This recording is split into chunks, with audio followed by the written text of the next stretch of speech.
প্রচুর, সে আনলে আপনার ভালো হবে না। ওরা সেই বাচ্চারা তো উঠবে।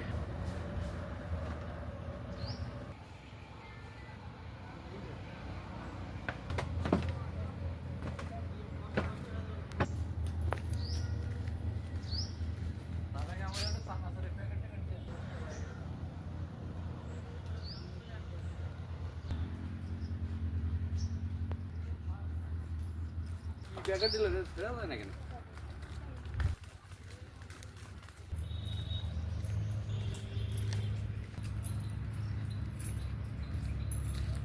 দেখুন টিভি, হ্যাঁ রান্না বান্না হয়। কাঠ কাঠ টাট তাহলে এটা হচ্ছে রান্নার স্পেস, রান্না খাওয়া দাওয়া, হ্যাঁ ঘোরাঘুরি সব। রান্নার সময় এই সমস্ত জায়গায় বসে একটু রেস্ট করা যাবে। হ্যাঁ বেঞ্চ আছে, আবার ছায়াও আছে। তাহলে এদিকে যখন রান্না বান্না চলবে তখন গেট আটকান থাকবে, তাই তো? হ্যাঁ হ্যাঁ হ্যাঁ, মানে বাইরের কেউ আসতে পারবে না আর।